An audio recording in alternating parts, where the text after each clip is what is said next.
Assalamualaikum warahmatullahi wabarakatuh. Halo teman-teman semua, perkenalkan saya Devita Sari dengan ujung NIM 005 dari kelas reguler A 2019, program studi ilmu keperawatan Fakultas Kedokteran Universitas Sriwijaya. Jadi di sini saya akan memberitahukan kalian semua ilmu yang bermanfaat untuk kalian semua, yaitu tentang bagaimana cara penanganan pertama pada saat mimisan terjadi. Baiklah, kita simak terlebih dahulu.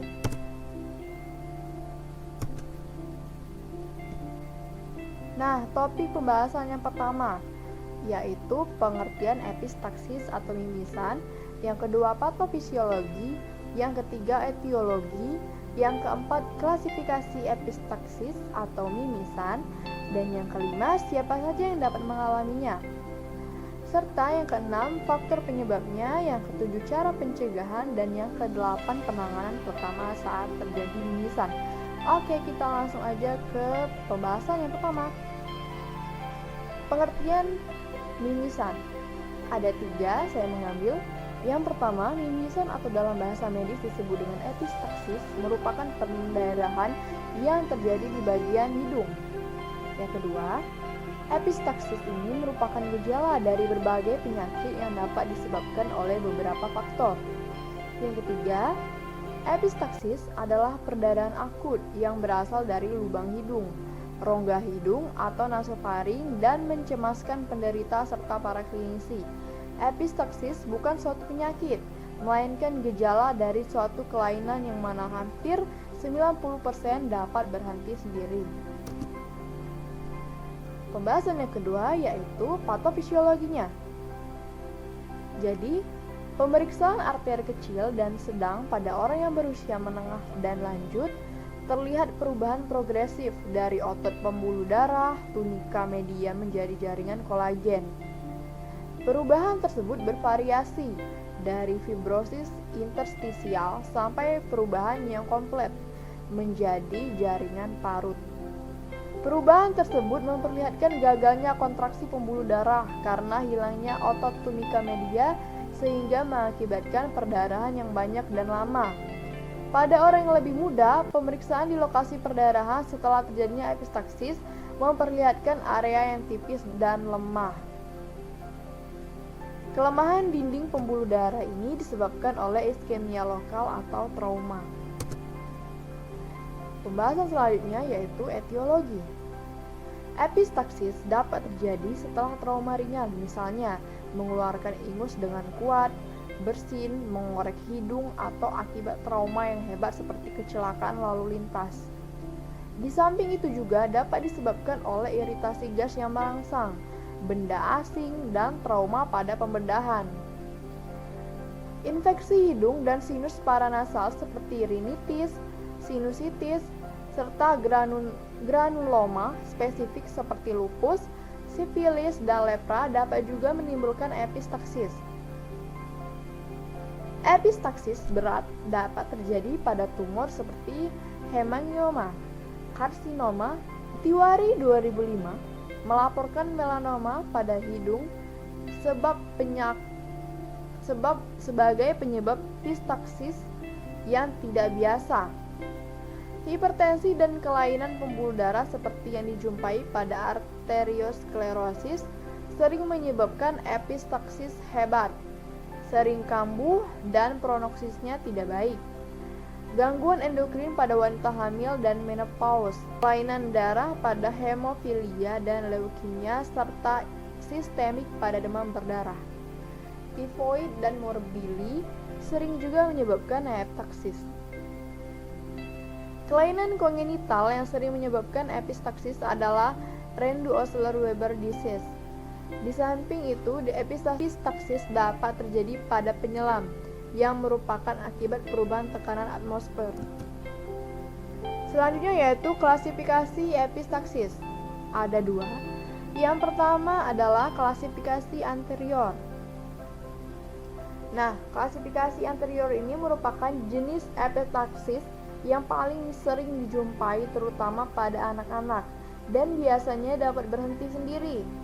Perdarahan pada lokasi ini bersumber dari plexus Kissebach atau little area yaitu anastomis dari beberapa pembuluh darah di septum bagian anterior, tepat di ujung posterior-superior vestibulum nasi. Perdarahan juga dapat berasal dari bagian depan konka inferior. Mukosa pada daerah ini sangat rapuh dan melekat erat pada tulang rawan di bawahnya. Daerah ini terbuka terhadap efek pengeringan udara, inspirasi, dan trauma. Akibatnya terjadi ulkus, ruptur, dan kondisi patologi lainnya, dan selanjutnya akan menimbulkan perdarahan. Seperti gambarnya seperti itu ya, bisa kalian lihat di sini. Nah, yang kedua yaitu epistaxis posterior. Epistaxis posterior dapat berasal dari arteris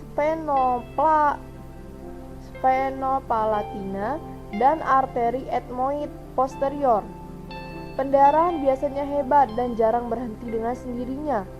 Sering ditemukan pada pasien dengan hipertensi, arteriosklerosis, atau pasien dengan penyakit kardiovaskuler. Ternaton 2005 melaporkan 81% epistaxis posterior berasal dari dinding nasal lateral. Dan gambarnya seperti yang bisa kalian lihat di layar ya. Selanjutnya, siapa saja sih yang dapat mengalaminya? Nah, jadi epistaxis dapat terjadi pada siapa saja, baik anak-anak, orang dewasa maupun lansia. Umumnya kondisi ini sering terjadi pada anak-anak pada umur 2-10 tahun dan lansia umur 50-80 tahun. Epistaxis atau mimisan yang terjadi pada anak-anak ini biasanya tidak berlangsung lama dan berhenti spontan sehingga tidak membutuhkan tindakan medis ataupun perawatan di rumah sakit. Mimisan cenderung lebih sering terjadi pada laki-laki, yaitu sebesar 58% dibandingkan dengan perempuan sebesar 42%. Mimisan terbanyak dijumpai pada usia 2-10 tahun dan 50-80 tahun. Serta mimisan sering dijumpai pada musim dingin dan kering. Selanjutnya yaitu faktor penyebab. Nah, faktor penyebab mimisan ini sendiri ada dua. Yang pertama itu faktor lokal, yang kedua adalah faktor sistemik. Faktor lokal diantaranya adalah trauma pada bagian hidung seperti cedera pada wajah atau hidung, struktur anatomi dari hidung yang berbeda, infeksi yang disebabkan oleh bakteri seperti rinitis dan juga sinusitis, tumor, dan juga faktor lingkungan seperti suhu, kelembapan, polusi seperti asap rokok, kelembapan, serta ketinggian. Nah, faktor sistemik itu disebabkan oleh kekurangan vitamin A, D, E, K, penyakit hati dan ginjal, malnutrisi atau kekurangan gizi, leukemia, penyakit kardiovaskuler, hipertensi, dan penumpukan dalam pembuluh darah. Sekarang kita masuk bagaimana sih cara pencegahannya. 1. Tidak membuang lendir hidung terlalu keras. Yang kedua, tidak mengorek lubang hidung secara berlebihan. Yang ketiga, tidak melakukan aktivitas fisik yang berlebihan dan tidak berpanas-panasan. Nah, ini dia penanganan pertama saat mimisan. Terdapat 3 prinsip utama dalam menangani epistaxis, yaitu menghentikan perdarahan, mencegah komplikasi epistaxis, mencegah berulangnya epistaxis, dan memastikan bahwa hemodinamikanya baik.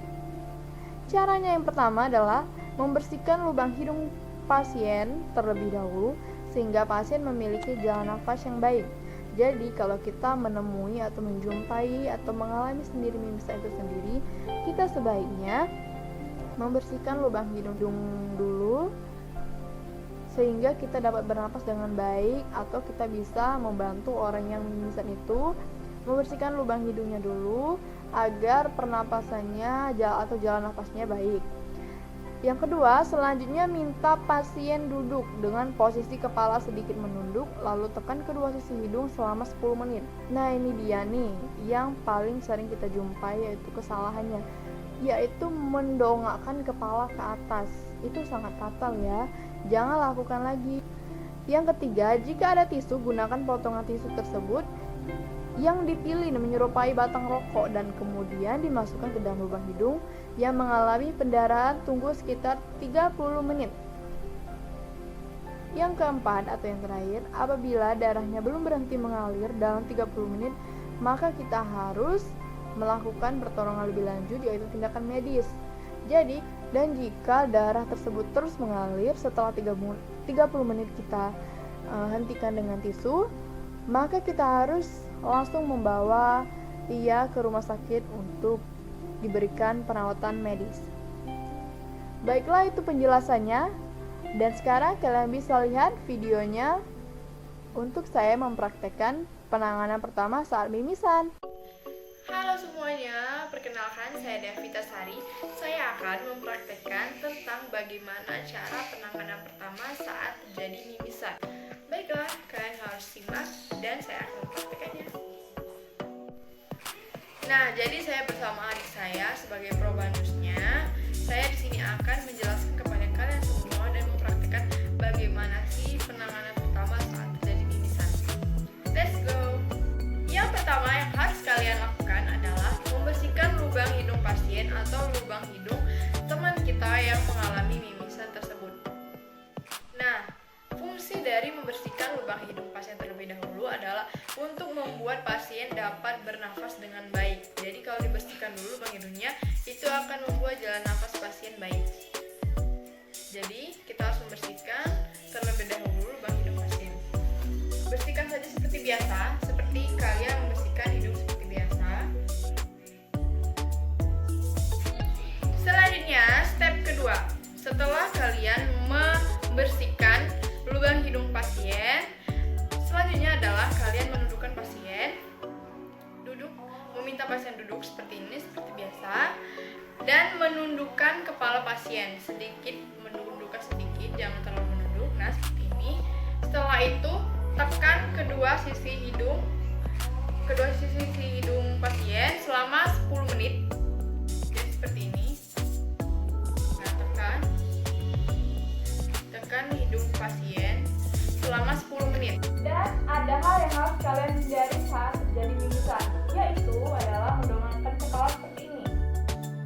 Mengapa? Karena saat mendongakkan kepala kita seperti ini, maka darah akan masuk ke belakang tenggorokan dan akan masuk ke saluran nafas yang akan membuat kita batuk dan tersedak. Setelah itu, jika ia masuk ke saluran cerna dan masuk ke dalam perut, akan membuat kita muntah sehingga terjadi iritasi saluran pencernaan.